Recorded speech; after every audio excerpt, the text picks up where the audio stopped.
যে ইসলামপন্থীরা হাসিনা রেজিমের আমলে চরম জুলুম সহ্য করে তারা এই শাসনের সামনে মাথা উঁচু করে দাঁড়িয়েছিল।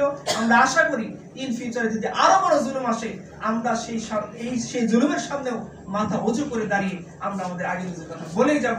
আপনি মুসলমান হিসেবে আরেক মুসলমানের বিপদে এগিয়ে আসছেন, এই জন্য আমি ব্যক্তিগতভাবে ভাইদের পক্ষ থেকে সবার পক্ষ থেকে আন্তরিক কৃতজ্ঞতা জানাচ্ছি। এবং আমরা মনে করি এরকমটা হওয়া উচিত। ভাই যেমনটা বললেন শুরুতে, যদি একজন অপরিচিত রিক্সাওয়ালাও সে যদি মুসলমান হয় আর সে যদি বিপদে পড়ে, আমাদের সবার উচিত তার বিপদে এগিয়ে যাওয়া। আর আমরা এগিয়ে যাইনি বলে জাহাজবাড়ি এরকম নাটক থেকে নিয়ে এরকম অনেকগুলো নাটক আমরা ইতিপূর্বে দেখেছি এবং আমরা চাই না এটা তার কোনো পুনরাবৃত্তি হোক। তো আমি প্রথমে যদি একটু কথা বলি যে দেখেন, আমাদের স্বরাষ্ট্র উপদেষ্টা মাননীয় স্বরাষ্ট্র উপদেষ্টা মহোদয় তিনি 6 জুলাই 2025 আপনাদের সবার মনে থাকার কথা, ভিডিওটা অ্যাভেলেবল, আমরা মিডিয়ার মাধ্যমে জেনেছি, মিডিয়ার ভাইরাও জানেন। তিনি খুব স্পষ্ট করে বললেন যে বাংলাদেশে যখন বলা হলো যে বাংলাদেশের জঙ্গিবাদের অবস্থান কি, তার স্টেটমেন্ট আমি কোট আনকোট যদি বলি, তিনি বলতেছেন যে বাংলাদেশে জঙ্গিবাদের কোনো অবস্থান নেই, আপনাদের সহযোগিতায় জঙ্গিবাদ নির্মূল করে দেওয়া হয়েছে।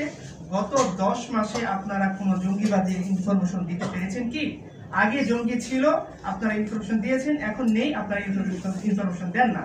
এটা হলো আমাদের স্বরাষ্ট্র উপদেষ্টার স্টেটমেন্ট। আমি আরেকজন পুলিশের ডিএমপি কমিশনার শেখ মোহাম্মদ সাজ্জাদ আলী সাহেবের 1 জুলাই 2025 একটা স্টেটমেন্ট আপনাদেরকে বলি।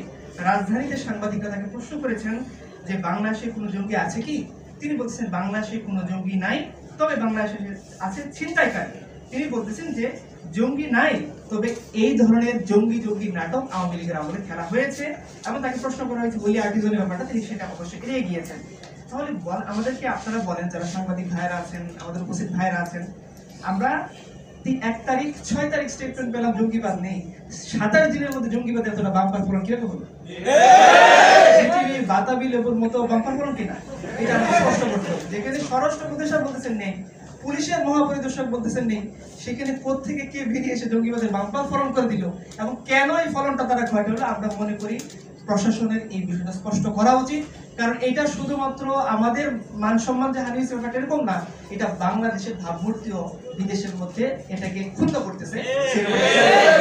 আচ্ছা, আমি এখন যদি বলি যে দেখেন, কালকে আপনারা মিডিয়াতে দেখেছেন সবাই যে পুলিশের গাড়ি পুড়িয়ে দেওয়া হয়েছে, আপনারা সবাই দেখেছেন, মিডিয়ার ভাইদের মাধ্যমে জানতে পেরেছি আমরা বিষয়গুলো। পুলিশের গাড়ি কি বলে পুড়িয়ে দেওয়া হয়েছে, সার্জিস, হাসনাত, ওনাদের গাড়ির উপরে বম্বিং করা হয়েছে, গ্রেনেড নিক্ষেপ করা হয়েছে, ওনাদের চেয়ার টেবিল ভাঙচুর করা হয়েছে এবং শেষ পর্যন্ত আপনারা দেখেছেন যে এমন ভাবে আক্রমণ করা হয়েছে যে তারা সেনাবাহিনীর সহযোগিতায় তারা ওইখান থেকে কোনো জীবন নিয়ে পালিয়ে আসতে বাধ্য হয়েছেন। যাদের হাতে অস্ত্র আপনারা দেখেছেন, যাদের হাতে দেশীয় অস্ত্র, বিদেশি অস্ত্র, বোম, গ্রেনেড, আমাদের মিডিয়া, আমাদের পুলিশ প্রশাসন তাদেরকে জঙ্গি না বলে, যাদের হাতে না একটা লাঠি আছে না বাঁশ আছে, শুধু কলম, তাদেরকে তারা বলতে চায় জঙ্গি। এটা অবশ্যই উদ্দেশ্য প্রণোদিত মামলা, সেটা আপনারা এবং উপস্থিত যারা আছেন তারা সবাই জানেন। এবং এটা একমাত্র অপরাধ হচ্ছে প্রচলিত কাঠামোকে চ্যালেঞ্জ করে সেখানে শরিয়ার কথা বলা এবং বিদেশি প্রভুদের চোখ রাঙানিকে বন্ধ করে এই দেশকে বিদেশি ভিনদেশি প্রভুদের হাত থেকে মুক্ত রেখে স্বাধীন বাংলাদেশের কল্পনা করা, আমরা মনে করি সেটাই আমাদের অপরাধ। যে মিড 14 প্রকাশ্য দিবালোকে সে অপরাধী হোক, আমাদের সেটা বিষয় না, সেটা অপরাধী সে কি না এটা আদালত বিবেচনা করবে, কিন্তু সে অপরাধী না অপরাধী এইটা বিবেচনা না করেই তাকে প্রকাশ্য দিবালোকে ইট দিয়ে মাথা থেতলে হত্যা করা হয়েছে, কিন্তু আমরা মিডিয়াতে দেখিনি এই নিকৃষ্ট কাজের জন্য তাকে জঙ্গিবাদী তকমা দেওয়া হয়েছে। আমরা দেখেছেন, আপনারা দেখেছেন যে ইয়ের আমলে এই আমাদের বর্তমান যে কেয়ারটেকার গভর্নমেন্ট বা ইন্টারিম গভর্নমেন্ট তারা আসার পরে জায়গায় জায়গায় হত্যাকাণ্ড করেছে। আপনারা দেখেছেন চাঁদা না দেওয়ার অপরাধে গৃহবধূকে ধর্ষণ করে সেই ভিডিও ছেড়ে দেওয়া হয়েছে। এই ধরনের মধ্যযুগীয় বর্বর কাজ করার পরও তাদেরকে জঙ্গিবাদী তকমা দেওয়া হয়নি। আপনারা দেখেছেন গাড়ি থামিয়ে ছিনতাইয়ের নামে মানুষকে নিয়ে পিটিয়ে হাত পা গুড়িয়ে দেওয়া হচ্ছে, কিন্তু এই ধরনের সন্ত্রাসী কার্যক্রমের পরেও তাদেরকে জঙ্গিবাদের তকমা দেওয়া হচ্ছে না। সেইখানে আমরা যারা পাবলিক স্পেয়ারে কাজ করি, ইসলামের কথা বলি, সোশ্যাল প্রবলেম নিয়ে কাজ করি, সামাজিক সমস্যা নিয়ে কাজ করি এবং দিনে দুপুরে যাতায়াত করি, তাদেরকে মামলার এজাহারের মধ্যে লেখা হচ্ছে আমরা নাকি পলাতক আসামি। আমি মনে করি এর চেয়ে বড় নাটক আর কিছুই হতে পারে না। আপনারা দেখেছেন যে আমাদের পুলিশের যিনি মামলা করেছেন আব্দুল মান্নান সাহেব, তার সবকিছু ডিটেলস ওই মামলার এজাহারের মধ্যে আছে, আপনারা দেখে নেবেন। তাকে যখন প্রশ্ন করা হলো, আমাদের ভাইয়েরা অনেকে প্রশ্ন করেছেন, গিয়েছেন সরাসরি ফোন করে মুফতি শামসুজ্জোহা আশরাফী সাহেব এবং আর অনেকে কথা বলেছেন। তাকে জিজ্ঞাসা করা হয়েছে, আপনি তাদেরকে চেনেন? বলে আমি চিনি না। এই জন্য আপনার মামলার এজাহারটা আমাদের কাছে আছে, কেউ চাইলে নিতে পারবেন। পিতা অজ্ঞাত, শান অজ্ঞাত, জেলা অজ্ঞাত, উপজেলা অজ্ঞাত। যে পুলিশ জানে না এই আসামির পরিচয় কি, তাকে আবার আপনি পলাতক আসামি বানিয়ে জঙ্গি মামলায় কিভাবে বসাচ্ছেন? যে পুলিশ জানে না আসামির বাবার নাম কি, আসামি কোথায় থাকে, আসামি কি, বলা হচ্ছে তাকে ছবি পাওয়া গেছে। আমি যদি আজকে বলি যে আব্দুল মান্নান সাহেবের সাথে হাসিনার ছবি পাওয়া গেছে, তিনি ফ্যাসিলিটি দোষী, তাহলে কি ঠিক হবে? এখন এআই দিয়ে অহরহ বানানো যায়।